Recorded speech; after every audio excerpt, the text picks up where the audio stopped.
मुंबई की भागती दौड़ती रोड पर एक कार धीमी गति से गाड़ियों के बीच में चल रही होती है। कार ड्राइवर चला रहा होता है और पीछे वाली सीट पर रश्मिका हेडफोन पर गाना सुन रही होती है। तभी ड्राइवर अचानक से ब्रेक लगा देता है। रश्मिका अचानक जर्क से थोड़ा अनबैलेंस्ड हो जाता है और सामने वाली सीट पर आके टकरा जाता है। वो ड्राइवर से कहता है, क्या हुआ ड्राइवर, गाड़ी ऐसे अचानक क्यों रोक दिया? ड्राइवर थोड़ा घबरा कर बोलता है, मैडम वो कोई गाड़ी के आगे आ गया है, लगता है उसे चोट लगा है। व्हाट? इतना कहते ही रश्मिका कार के अंदर से तुरंत बाहर आ जाता है। रश्मिका कार के नीचे एक आदमी को बेहोशी के हालात में पाता है। उस आदमी को देखकर वो थोड़ा हैरान हो जाती है। वो जल्दी से उसे उठाकर कार में बिठा लेता है और सीधा घर में जाने के लिए ड्राइवर को बोलता है। कार चलने लगती है। पीछे वाली सीट पर वो बेहोश आदमी रश्मिका के गोद में सर रखे सोया हुआ होता है और रश्मिका उसे मायूस नजरों से घूरता है, जैसे वो कोई अपनी यादों में खो जाता है। रश्मिका को याद आता है वो दिन जब उसके मम्मी पापा की एक एक्सीडेंट में मौत हो चुकी होती है। उसके भैया भाभी जो शादी करके बाहर अलग रहते थे, वो भी अचानक अपने घर में रहने आ गए थे। रश्मिका का बहुत ख्याल रख रहे थे। रश्मिका को उसका भाई, उसका भाभी काफी खुश रखने लगे थे। एक दिन रश्मिका अपने रूम में सो रही होती है और अचानक उसे अपने ऊपर एक सांप दिखता है। वो सांप सांप चिल्लाती हुए बाहर आता है, लेकिन जब सब कोई घर में जाता है वहां कोई भी सांप नहीं दिखाई देता है। रश्मिका बार बार बोलती है, सांप यही था, वो मेरे ऊपर बैठा हुआ था। उसकी भाभी उसे शांत करते हुए बोलते हैं, कुछ नहीं है रश्मिका, देखो, तुम खुद देखो, यहाँ पर कोई सांप नहीं है, शायद तुमने कोई बुरा सपना देखा होगा। कोई भी रश्मिका की बात बिल्कुल भी विश्वास नहीं करता है। दूसरे दिन रश्मिका को फिर से वो सांप अपने कमरे में दिखाई देता है, लेकिन इस बार भी सब उसके ऊपर अविश्वास करते हैं। रश्मिका की बातों पर कोई भी भरोसा नहीं करता है। ऐसे ही कुछ दिन बीत जाते हैं। एक दिन रश्मिका अपने घर में अकेली होती है। तभी वहाँ एक लड़का आ जाता है। वो रश्मिका को परेशान करने लगता है। कभी रश्मिका के दुपट्टे को खींचने लगता है तो कभी रश्मिका को इधर उधर हाथ लगाने लगता है। रश्मिका अपने भाई और भाभी को आवाज लगाता है, लेकिन कोई भी उसकी मदद के लिए नहीं आता है। रश्मिका गुस्से से पूछती है, कौन हो तुम और मेरे कमरे में कैसे घुस गए? अगर तुम अभी यहाँ से बाहर नहीं निकले तो मैं पुलिस को बुलाऊंगी या फिर इस खिड़की से कूदकर अपना जान दे दूंगी। ये सुनकर वो अजनबी लड़का वहाँ से चला जाता है। कुछ देर बाद रश्मिका के भाई भाभी अपने कुछ रिश्तेदारों से बात करती हुए सुनाई देती है। वो उनके पास भागकर आती है और सबको सब कुछ बोलता है। सभी लोग हैरानी से रश्मिका की तरफ देख रहे होते हैं। तभी उसकी भाभी बोलती है, रश्मि, हम लोग तो यहाँ पूरी दिन हैं, तो अगर ऐसा कुछ हुआ होता तो हमें जरूर पता चलता, लेकिन हमने तो ऐसा कुछ भी नहीं सुनाई दिया और देखा भी नहीं। कोई अजनबी लड़का अंदर आता हुआ हमें दिखाई नहीं दिया, बल्कि मैं तो 2 बार आई थी तुम्हें देखने के लिए। तुम अच्छे से आराम से सो रही थी।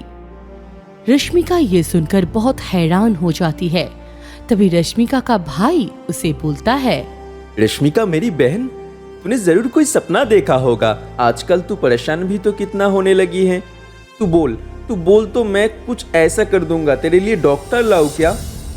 रश्मिका नाव में सर हिलाती हुए वहाँ से ऊपर अपने रूम में चली जाती है। रश्मिका अपने मम्मी पापा की फोटो से बात करती है। पापा, मम्मी, क्या सच में मैं सपना देख रही थी या मैं पागल हो रही हूँ? ये मेरे साथ क्या हो रहा है पापा? तभी उसके मोबाइल पर उसके दोस्त का कॉल आता है। रश्मिका फोन पर अपनी दोस्त को सारी बातें बताता है। उसका दोस्त उसे प्यार से समझाता है कि देख रश्मि, मुझे लगता है ये सब तेरे ज्यादा स्ट्रेस लेने के वजह से हो रहा है। शायद तू अपने मम्मी पापा के साथ हुए हादसे को अभी तक भुला नहीं पाई है। मेरी बात मान और तू अपना पूरा ध्यान तू अपने पढ़ाई में लगा दे। कुछ दिन में तेरे इंटर्नशिप भी पूरा हो जाएगा, फिर तुझे आसानी से कोई अच्छी जॉब भी मिल जाएगी। तेरे मन में ये सब बातों से हटकर दूसरी जगह जा रही है। रश्मिका को अपनी दोस्त की बात ठीक लगने लगती है। दूसरे दिन से ही रश्मिका अपना पूरा ध्यान अपनी पढ़ाई पर देती है। उसकी इस बात से उसकी भैया भाभी बहुत ही खुश होते हैं। लेकिन पिछले कुछ दिनों से रश्मिका नोटिस कर रही होती है कि कोई उसका पीछा कर रहा है। एक दिन रश्मिका कॉलेज से घर आ रही होती है, तभी रास्ते में उसकी स्कूटी खराब हो जाती है। रश्मिका इधर उधर देखती है, लेकिन आसपास कोई भी इंसान नहीं दिखाई देता है। तभी रश्मिका देखती है कि सामने एक बाइक खड़ा है और उस बाइक के पास वही लड़का खड़ा है जो उस दिन रश्मिका के घर में आया था जबरदस्ती। वो लड़का धीरे धीरे अपने चेहरे से रुमाल हटा रहा था।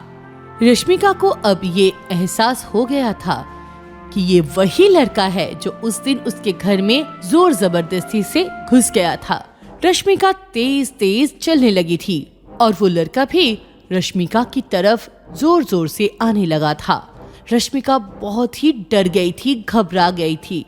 रश्मिका ऐसे ही चिल्लाती हुई अपने घर पहुंच जाता है और किचन में जाकर चाकू लेकर बाहर आ जाता है, लेकिन उसे कोई भी वहां नहीं दिखाई देता है और वो जोर जोर से चिल्लाने लगती है, आज मैं तुझे नहीं छोड़ूंगी, आज मैं तुझे मार डालूंगी, तेरा खून कर दूंगी। तब तक वहां पर आसपास के लोग भी आकर जमा हो गए थे। रश्मिका को देखने लगे थे। अंदर से उसका भाई भाभी भी उसकी आवाज सुनकर बाहर आ जाते हैं, लेकिन वो लड़का तब तक वहां से जा चुका था। रश्मिका का भाभी रश्मिका को शांत करता है और धीरे धीरे उसका हाथ पकड़कर उसे अंदर लेकर आते हैं। कुछ देर बाद जब रश्मिका की आंखें खुलती है तो वो उठकर बाहर जाने लगती है, लेकिन दरवाजा अंदर से बंद हुआ होता है। रश्मिका दरवाजा पीटती है और जोर जोर से आवाज लगाता है, लेकिन कोई भी नहीं आता है दरवाजा खोलने के लिए। वो देखती है कि उसके भाई भाभी फैमिली वाले एक लॉयर के साथ कुछ बात कर रहे होते हैं। उसे सुनाई देता है कि सब लोग उसे पागल खाने भेजना चाहते हैं। रश्मिका ये सुनकर गुस्से से बौखला जाता है और चिल्लाते हुए बोलता है, आप सब लोग पागल हो गए हो क्या? मैं कहीं नहीं जाऊंगी, ये मेरा मम्मी पापा का घर है, इसे छोड़कर मैं कहीं नहीं जाऊंगी और मैं पागल नहीं हूँ, प्लीज मेरा विश्वास करो, मैं पागल नहीं हूँ। कोई भी रश्मिका की बात पर ध्यान नहीं देता है। तभी वहाँ रश्मिका को ले जाने के लिए पागल खाने से 4 लोग आ जाते हैं और जबरदस्ती रश्मिका को उठाकर पागल खाने भेज देते हैं। जाते जाते रश्मिका देखती है उसकी भाभी उसी लड़के के कंधे पर हाथ रखे हुए खड़ी है जो लड़का उसे परेशान कर रहा था। वो अपने भाई की तरफ देखता है जो थोड़ा सा मुस्कुरा रहा था। उसे अपनी भाई और भाभी की चाल के बारे में समझ आ चुका था। कार के जॉर्क से रश्मिका प्रेजेंट दिनों में वापस आ गई थी। वो कार एक आलीशान बंगले की बाहर आकर रुक गई थी। उस आदमी को ले जाकर रश्मिका ने अपने कमरे में सुला दिया था। तभी वहां और भी नौकर चाकर आ गए थे। फिर एक डॉक्टर को भी बुलाया गया था। डॉक्टर आकर उस आदमी का चेकअप करके उसको इंजेक्शन दिया और कुछ दवाई रश्मिका को लाने के लिए बोलता है। कुछ देर बाद उस आदमी को होश आ जाता है। वो अचानक आंखें खोलकर देखती है कि रश्मिका उसके सामने बैठी हुई है। वो हैरानी से उसकी तरफ देखते हैं। रश्मिका उसके पास जाकर उसे बोलता है, भैया आपका ये हालत कैसे हुआ और भाभी कहाँ हैं? पूरे 6 साल बाद आपको देख रही हूँ। लगता ही नहीं कि ये आप है। ये कैसी हालात बना लिया आपने?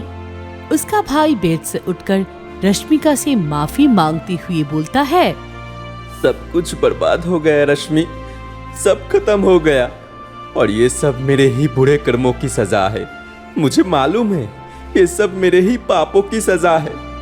मैंने प्रॉपर्टी की लालच में उस कमीनी औरत की बातों में आकर उसका और उसका भाई का साथ दिया और अपने ही बहन को, अपने ही फूल सी नाजुक सी बहन को पागल खाने में डाल दिया था। रश्मिका एक गहरी सांस लेता है और कहता है, जुर्म तो आप लोगों ने किया है जिसे मैं चाहकर भी भूल नहीं सकती, पर फिर भी मुझे आपसे कोई शिकायत नहीं है। शायद ये मेरी किस्मत में लिखा था। आप ये बताइए भाभी कहाँ है, कैसी है और आपके ये हालात कैसे हुए? जो लड़का तुझे परेशान किया करता था, दरअसल वो तेरे भाभी का सौतेला भाई था। उसे तेरी भाभी ने ही बुलाया था तुझे पागल साबित करने के लिए।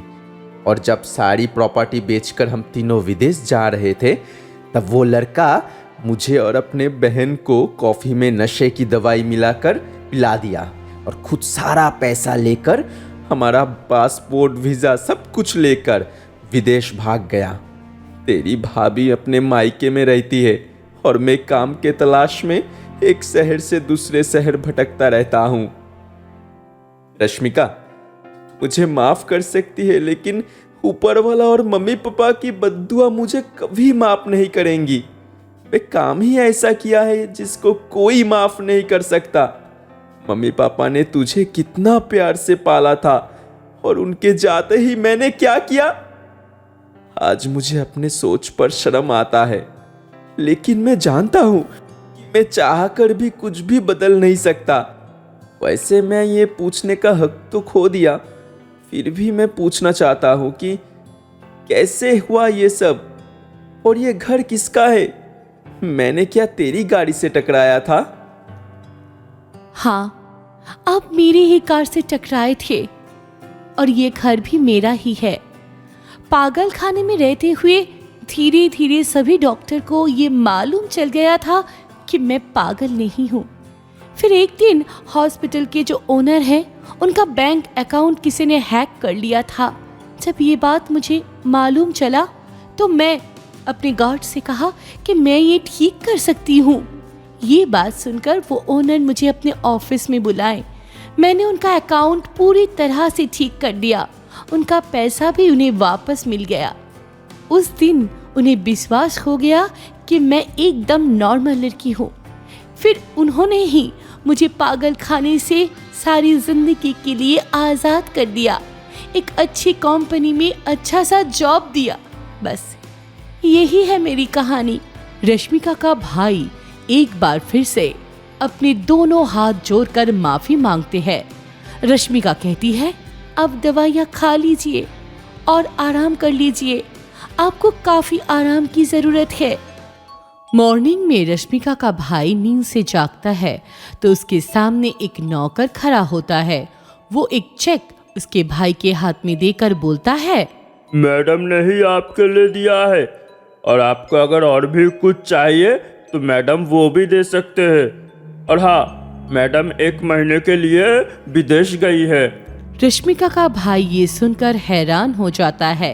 वो कांपते हुए हाथों से वो चेक लेता है जिसके साथ एक चिट्ठी भी होती है। चिट्ठी खोलकर वो देखता है जिसमें रश्मिका ने लिखा था, भैया मुझे आपसे कोई शिकायत नहीं है। आपने भाभी ने मेरे साथ जो किया है उसके कारण भाई बहन के रिश्ते से मेरा भरोसा ही उठ गया है, जिसे वापस आने में थोड़ा समय लगेगा। मैंने आपके लिए कुछ पैसा लिख दिया है, और भी जरूरत पड़ेगी तो मैं जरूर दूंगी।